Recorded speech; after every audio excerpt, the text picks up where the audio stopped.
Hello everyone and welcome to my channel. I am Created to Gaze. Thank you for coming over. So October is upon us, and actually almost over. I'm probably uploading this on Halloween. Well, I did it anyways. And so I wanted to try a month-long drawing challenge. I chose to do the Drawtober calendar themed monster mash because there's only 6 prompts, about 5 days per prompt.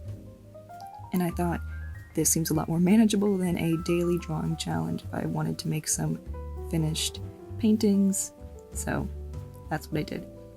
I ended up turning this into a school project as well, so I would present these paintings to my class and my professor and receive critique on them, and that also helped to keep me motivated and to actually finish the challenge.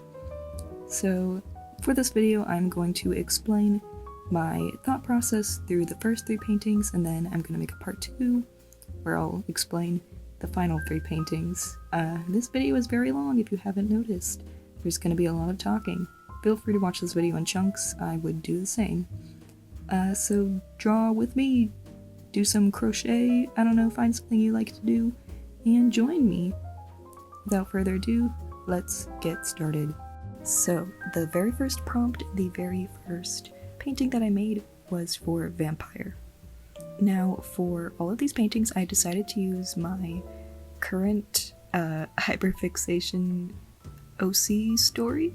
I have a few original universes and characters, but this is the one that I've been spending the most time on and that I'm currently the most passionate about, and so I was really excited to use my characters. Although, okay, so this is, I think people who make OCs will probably get it. Like, the context of these stories, they are not canon to their actual story. Like, the sort of fake reasoning that I made for these paintings is that, so they all go to a high school, is that one of their friends is doing like a Halloween photo shoot, and so this is all staged in their universe. And so that's why a lot of the characters are actually like the incorrect monster that they are. A lot of them are monsters and like not human, but they kind of didn't, their vibes fit. Not necessarily the specific monster fit, but the vibes fit. So on the left, I don't know my directions, sorry. On the left is the main character. Her name is Ivy. She's my little girl. She's my favorite thing in the whole wide world. And on the right is Akira. So their kind of dynamic is that Akira was sort of bullied, sort of shy. His power is that he can turn invisible for about 5 minutes, and he uses that a lot because he would get bullied sometimes. He uses he, they pronouns too. By the way, all of my characters are queer. That's just kind of how I do things. Until Ivy sort of stood up for them and taught them how to be a bit more brave, and then and then Akira started to develop kind of an unrequited crush on Ivy. Whether or not they are canon is still kind of up to the fates. The whole story hasn't been like entirely planned out, but I kind of like to put them in cute scenarios, so I thought Akira being a vampire would be really fun, and to have them be kind of flirty with Ivy, who is just kind of not, she's skeptical, you know. She's like, dude, what are you doing? You're acting weirdly confident around me. And it actually inspired me to make a little after drawing of like what they would look like after the photo shoot, you know? I thought this was really cute. I love my little guys. I'm so glad I get to talk about them in this video.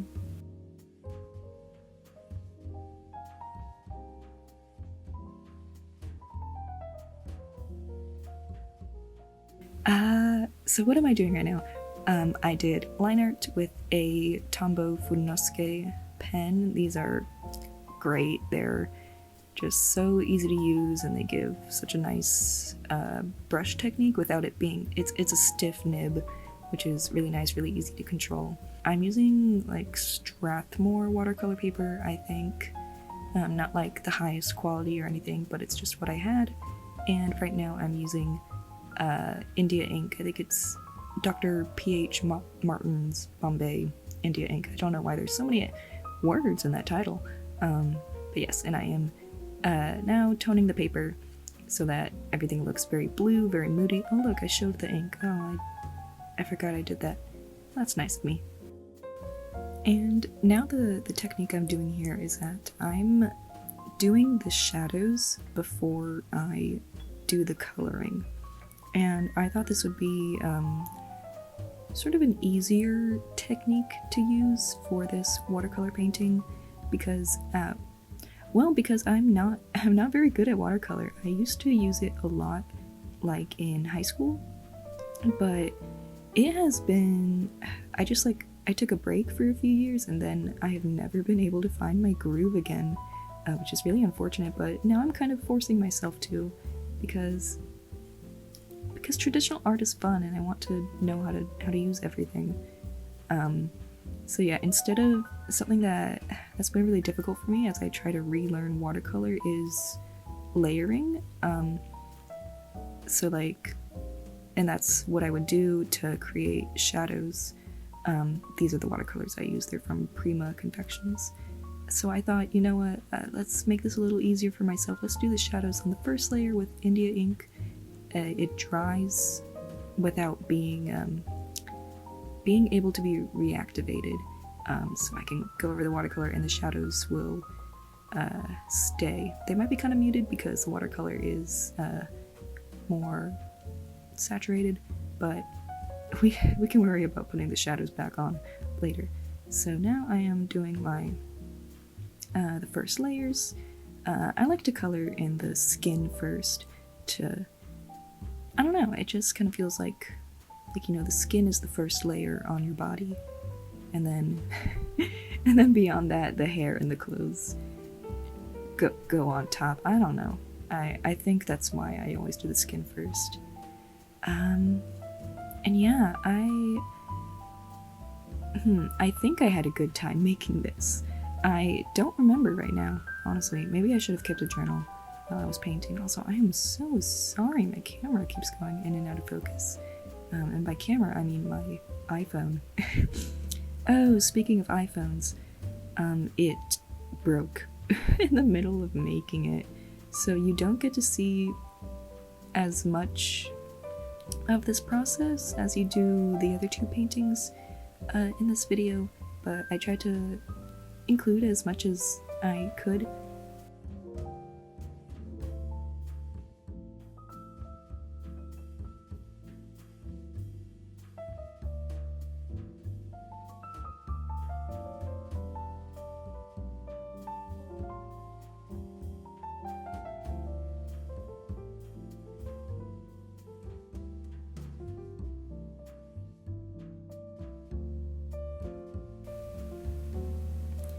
Something that I really wanted to improve on during this challenge was putting characters in scenes.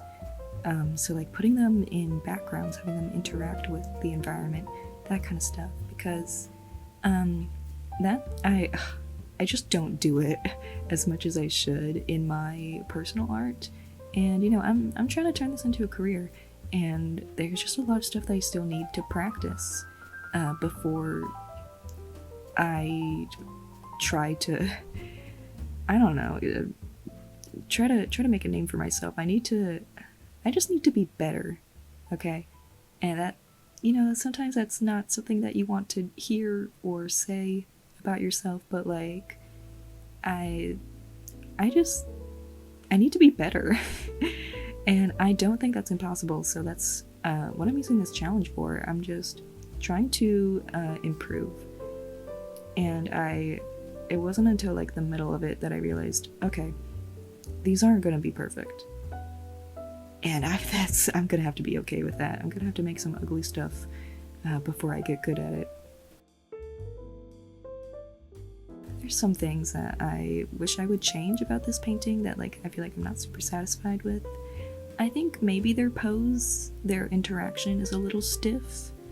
But you know what, when I presented this painting to my class, my professor said I was being too harsh on myself.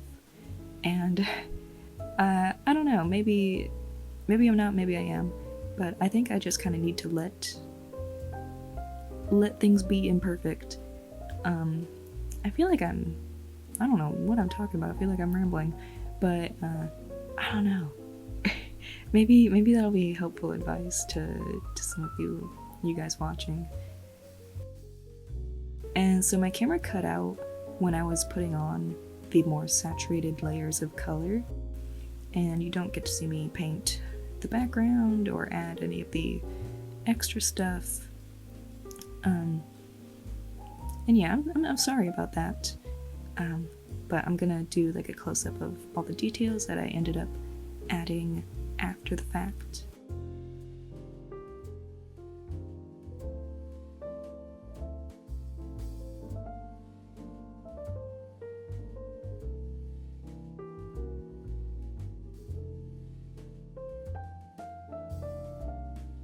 And this is what it looks like with everything completely finished. So I colored in the text, as you can see. I did the background.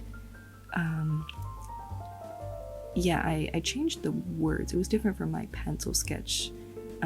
So I changed it before I inked it. I wanted it to be super cheesy. This was inspired by like vintage horror comics.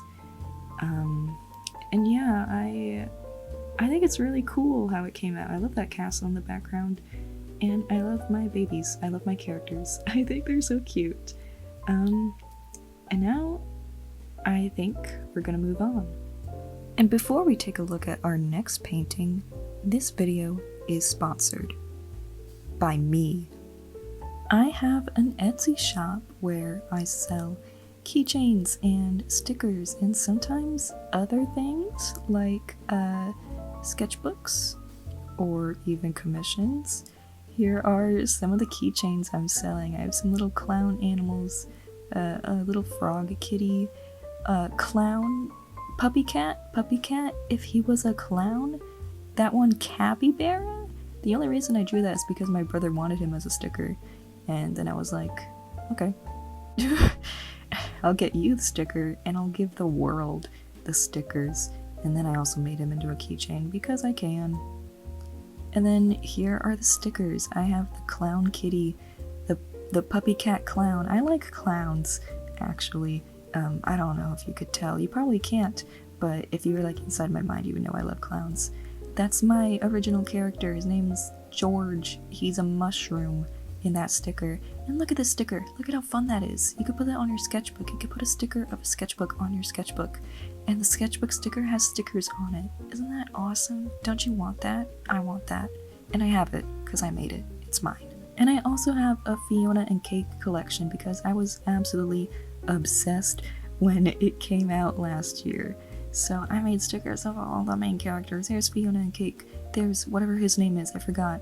There's Bubblegum, wait, no, Gumball, wait, Simon, Hunter, and the other Marshall. Hey, this is going great. Look at all of them. You can buy all of them or just one. And then look, I made a Gumly sticker and it sparkles. Aren't they so happy and fun and cute? Aren't these cool as hell? You want them. You want them right now. I know. And, yeah. Check out my Etsy if you want to. Thank you for watching my, commercial. I love you, moi. Now we are on to the second prompt, which is Shapeshifter. So coming up with concepts for this one was a little difficult because initially I wanted to focus on making scenes and backgrounds, but it was kind of difficult to come up with a concept that had a shapeshifter character, specifically this one, with a background included and the scene included. And so I ended up just deciding to do one that's just the character, no sense of background, just a portrait. And I think at the time I felt kind of defeated, but I really like how this painting turned out, and so I'm totally fine with the fact that I didn't include a background now. And before I talk about the character, I'm using India ink underneath the acrylic gouache. This is a technique I saw Sibylline Manet use, and so because acrylic gouache is very opaque, I wasn't sure how I was going to maintain my sketch, and I liked her technique of using India ink. It seemed like for the first passes, it was translucent. The paint was translucent enough that you could still see the ink drawing, and so I thought that seemed like a great technique, and so I just kind of took it from her. She probably doesn't mind, she probably didn't come up with it. But anyways, so this character, their name is Professor Mendez. Their first name is River Mendez, but they are a teacher at the school that all of my characters go to. They're like 30 years old, maybe like early 30s, late 20s, and they're an eagle human mutant. And I thought they would work for the shapeshifter part because they have visible animal qualities about them, even though they don't really shapeshift. They just kind of stay as a person with wings the whole time, but you know, we're being flexible. I really like this character.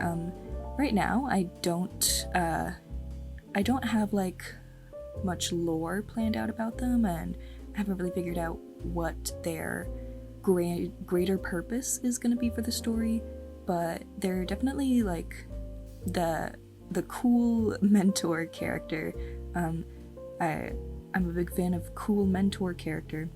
They're just like the chill, socialist, non-binary cowboy English teacher, and you know, I fear we need more of those in this country, and so that's why I wrote them.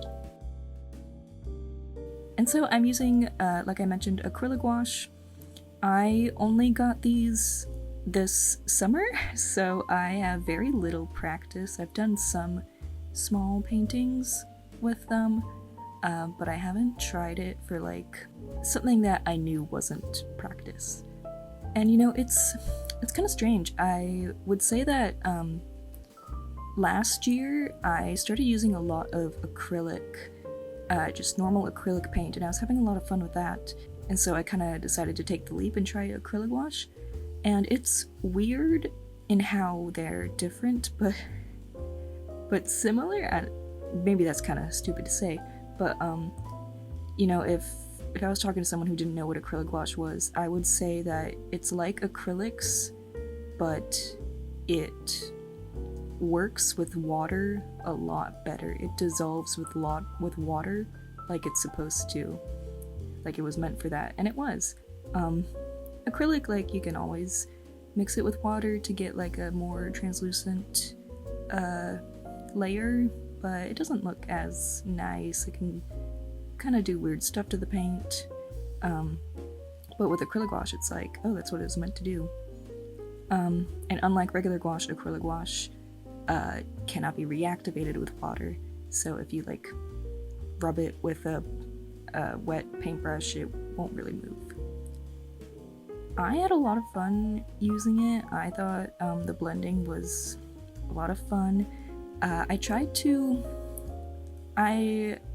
While I was working on this, I would say that I tried to simplify the sort of shading process. I didn't want it to be like super rendered because I think that would have made me go insane.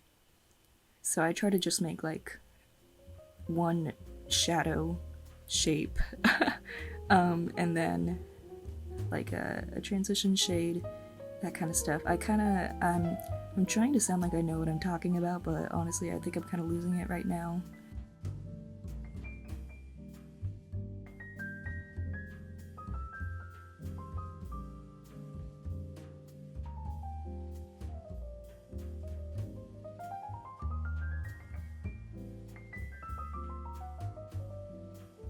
For the feeling I was going for with this painting, I wanted to evoke like when you go to a bookstore and you see the young adult fantasy section and you see something that intrigues you but doesn't tell you a lot about the plot yet. That's kind of what I was going for, intriguing YA fantasy book cover. Let me know if I succeeded. If you'd read a book about Professor Mendez, the non-binary cowboy English teacher who has wings. That's probably important to add, who has wings.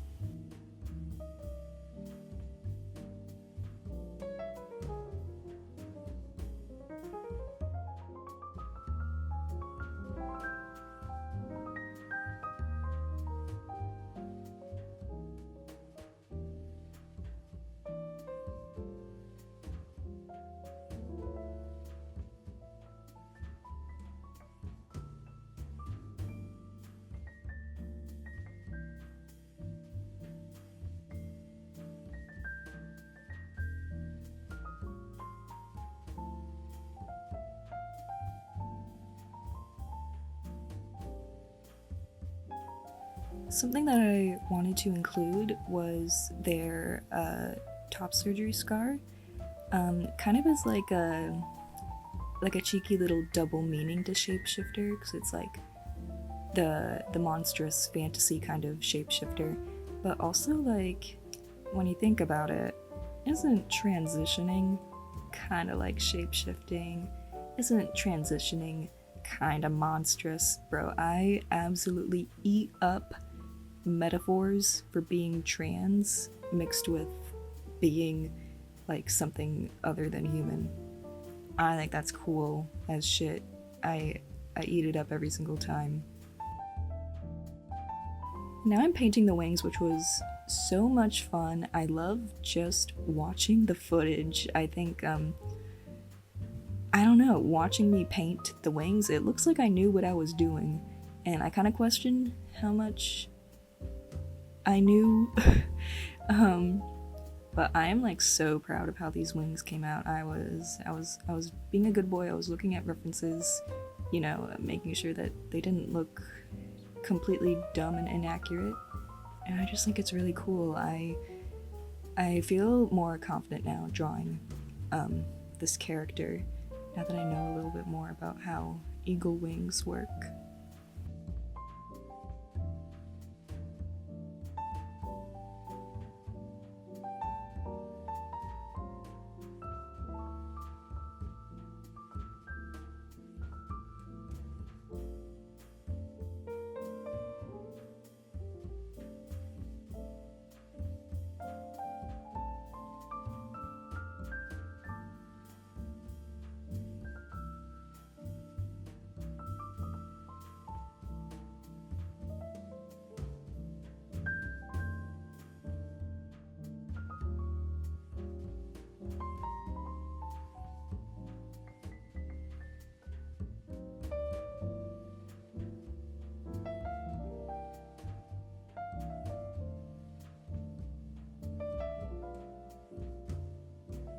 Oh, since I mentioned Sibylline Monet, I should also shout out some other artists that I've seen using acrylic gouache that inspired me to buy some for myself and try them out.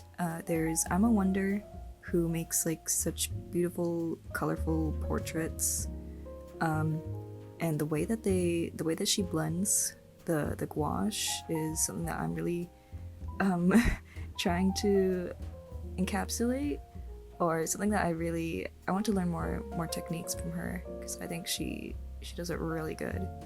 And also M. Hughes Art, who inspired me to get specifically the Turner brand of gouache. The most popular brand seems to be the Holbein acrylic gouache, but as many people know, that's like the Copic markers of gouache. They're really good, but they're really expensive. And I saw a video of M. Hughes using the Turner brand, and I thought they looked beautiful. They didn't seem like poorer quality than the Holbein or anything. She spoke very highly of them, so I decided to get a basic 12 set, and I think once I make more art with these acrylic gouaches, I want to buy more specific colors from the Turner brand, because they just look so good. I also just I don't know, I love holding the paint tubes in my hand. Like it feels so like it's a good sensory activity or something. And then I also want to shout out M Rouleau Art. She's a bit of a smaller channel, but she makes a lot of paintings with acrylic gouache, and I also love her technique. She's super cool. I love her style. And I just wanted to make sure I shout her out because I feel like she's super underrated. She has a really, I love listening to her talk in her vids. She's super honest, super transparent, and she's just a lot of fun to listen to. And I just wanted to, in case you haven't seen her videos and you don't know who she is, I think you should go check out her channel. I can link all of these inspirations in the description, so you can go check them out.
Oh, and if you see on the corner that I have like a sticky note with notes about the paintings, that's something that I do a lot when I spend like multiple days on a piece of art, and like I decide I'm done for the day, but I'm looking at all the parts that I need to go fix. I just write them on a sticky note because I'm very afraid that I'll forget. I usually don't, but it at least keeps me, it keeps my head on, and it reminds me of what I need to work on when I get back to it the next day.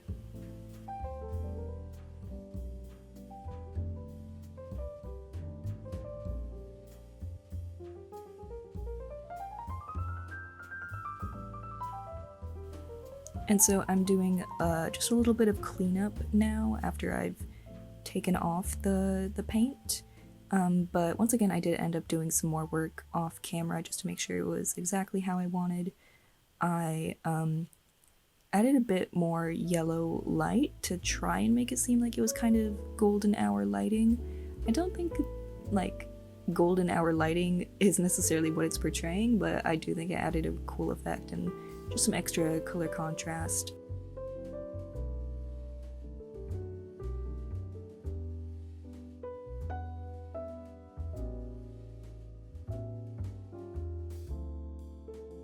Because I wanted to add text to every one of these paintings, but I was kind of too afraid to mess up this painting by adding text to it, I just added it digitally, which you can see here.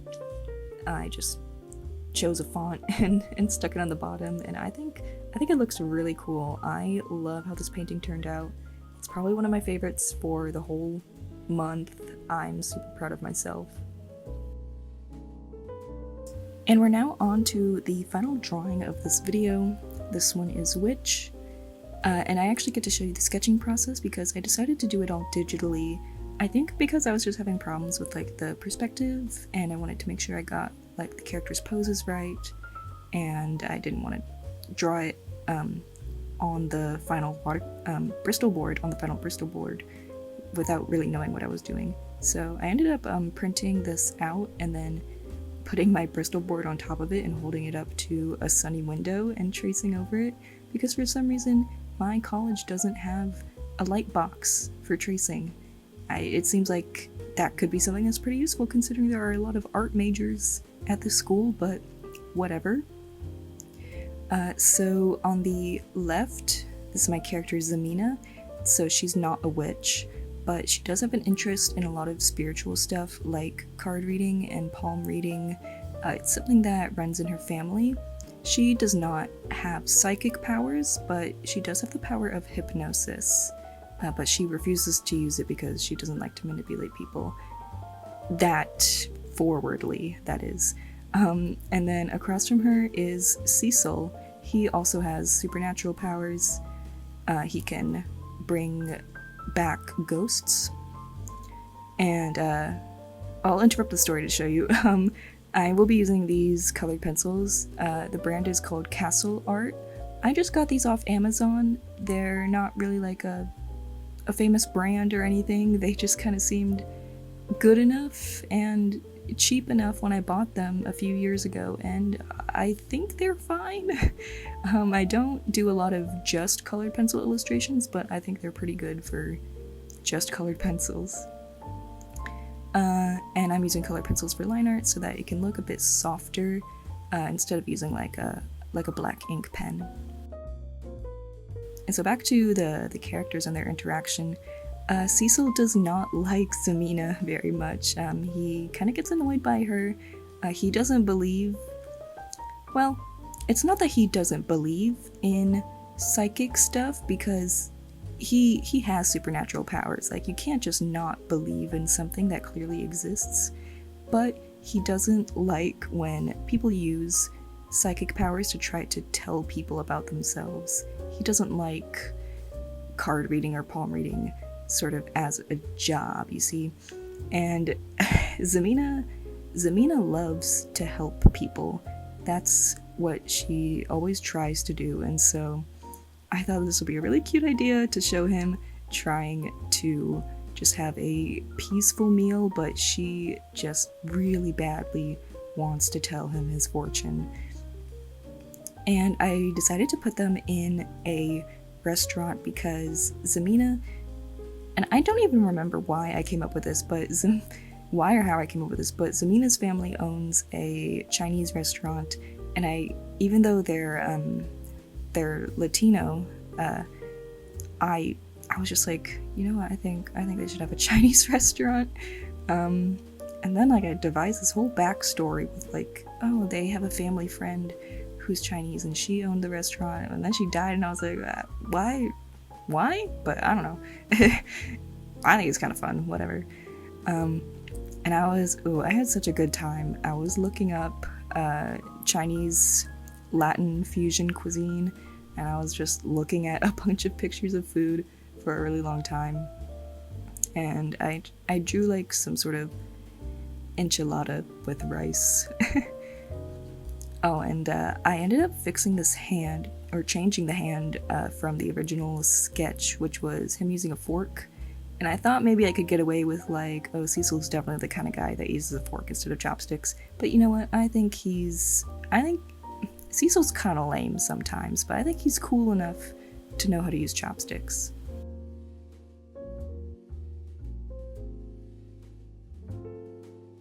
This is a marker drawing, so I'm showing off the markers that I use. I have Copics. It's the same colors as the 72 set, but I bought two 36 sets. And then I bought these cheap ass markers from Five Below. And I mean, hey, they're fine. They were great. If you need markers, go to Five Below. I mean, they were certainly like $5 or something. And then I have some Ohuhus, and I also showed some extra Copics I had. And this portion of the video is the longest. I'm very sorry.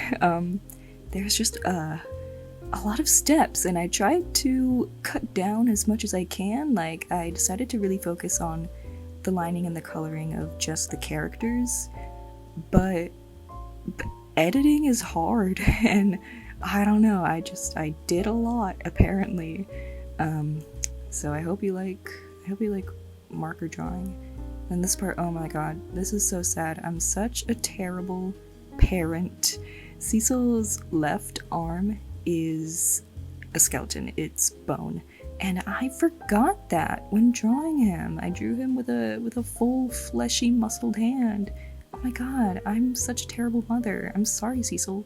So I kind of fixed it. It probably could have looked better if I had planned on it, but here we are. And I have made another video where I am on like a different marker speed paint. So I kind of discussed my marker techniques in that video, but honestly I think it's pretty normal. I don't usually do lighting like this. Usually I just do base color and shadow, but I decided to do a highlight color, and I think it came out pretty nice, honestly. It gives it a little extra something. A little extra something to look at rather than just shadows. And the paper I used, I think it was Strathmore Bristol paper. And this is important because I have Canson Bristol paper and I have Strathmore Bristol paper. And I use the Canson paper a lot for like my commissions. But the Strathmore, I don't know, they're a very different paper. This one, it was just absolutely soaking up the marker. Like it made all of my markers feel super dry using them on it. And so it kind of annoyed me a lot during the process. I don't know why these two Bristol papers are so different. Maybe there's someone out there that prefers this texture for markers, but like, god, it annoyed me so much while I was doing this.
And now I'm kind of running out of stuff to talk about, and this is, like I said, a pretty long portion of the video.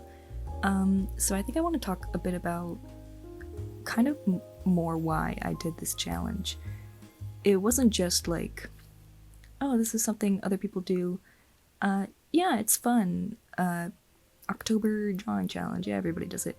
But I really saw this as an opportunity to improve. So I'm 20 years old, I'm in my third year of college, and I just kind of realized over this summer, like, I think I need to be more serious. More serious about my future. I really want to be successful, and I feel like I haven't been doing enough to get me to a place where I feel that I can say that I am successful. I don't think like I'm running out of time or anything. I'm literally 20. I have time, but I just want, I don't know. I think I want to get a move on. For a career, I am really interested in comic art or graphic novel art. I also have a big interest in animation, but I don't know if I would necessarily want a career in that. Maybe something that's just character design, not so much the animating portion. I like to do that more as a hobby rather than for a possible job. But anyways,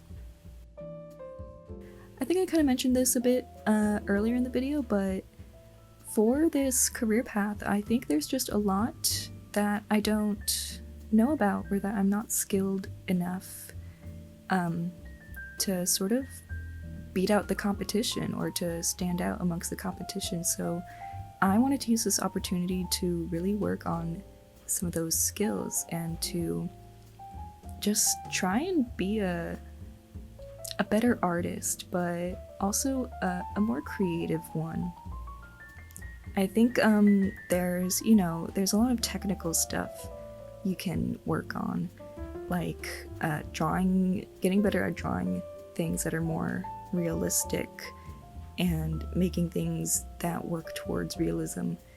And that's always good to practice, but I think for what I want to try to strengthen my illustration and stylization abilities.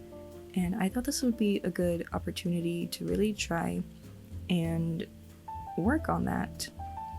I don't know, I guess over the summer, I just kind of felt like I started losing my confidence. I felt like I wasn't really creative enough. I wasn't as creative as my peers, as other people that I saw online.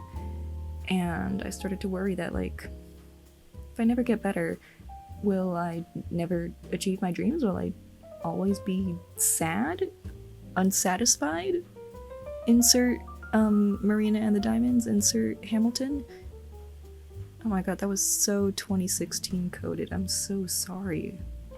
And yeah, so ever since the summer, so these past few months, I have just been thinking a lot about my art and my future and my career. And I'm not completely freaking out. I'm close to freaking out. I'm kind of always on the edge of tipping. But I'm not trying to rush myself.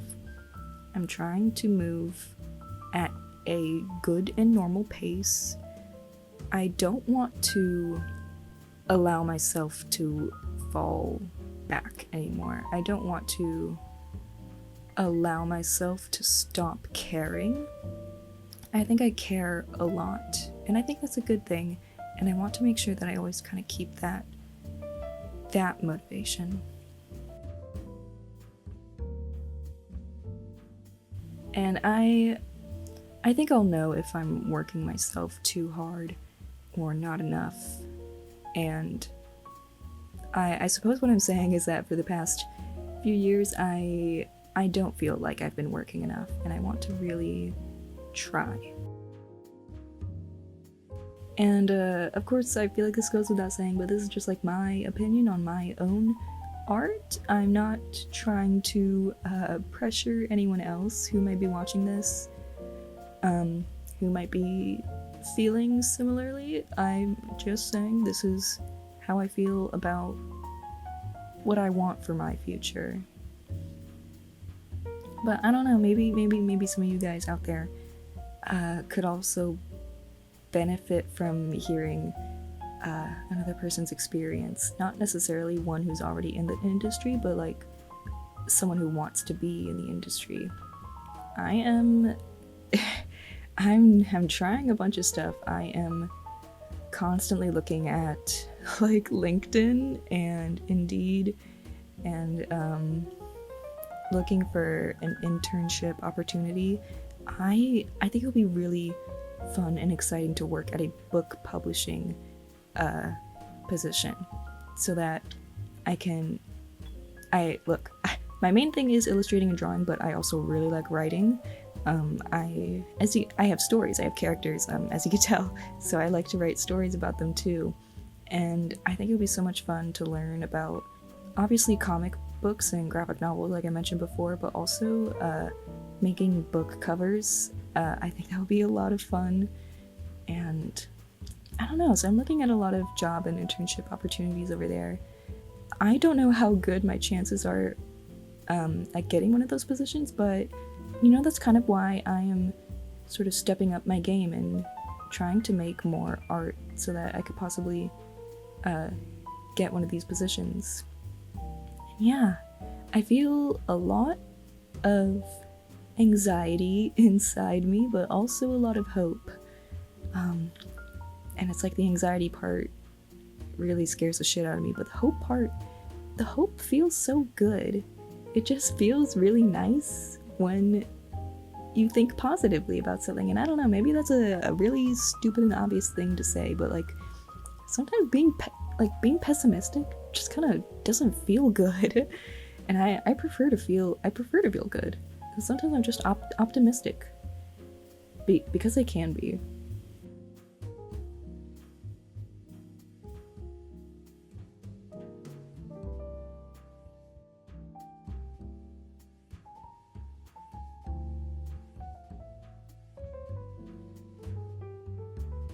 So I think I ended up not including the footage of doing all of the background art, but so because it was a blank wall, I decided to do tiles with some little illustrative motifs repeating.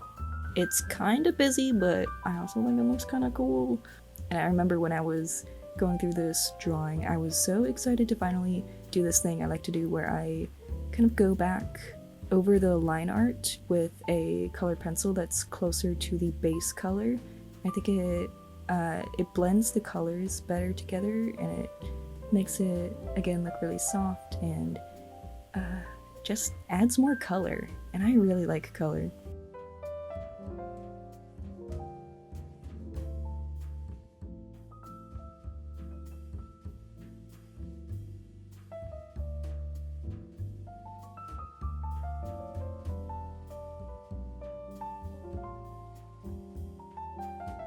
Now we're peeling the tape. Doing this drawing was kind of a slog, but I really like the end product. I just think this is totally like the kind of art that I love to make.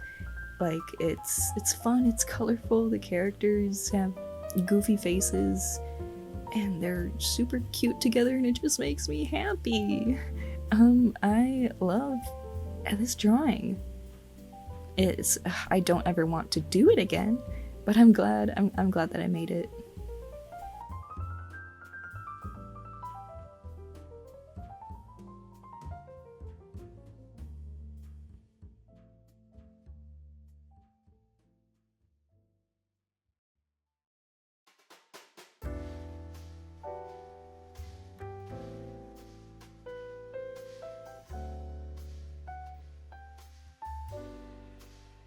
And now we're at the end! Thank you so much, everyone who made it this far. I really appreciate it. Thank you for joining me. Here's what the three of them look like together. Aren't they so cute? Yay! Yeah, thank you for watching. Thank you for checking out my Etsy shop. If you want to, that is. And I hope I'll get another one of these out, maybe in a week or two. We'll see. Thank you! Goodbye!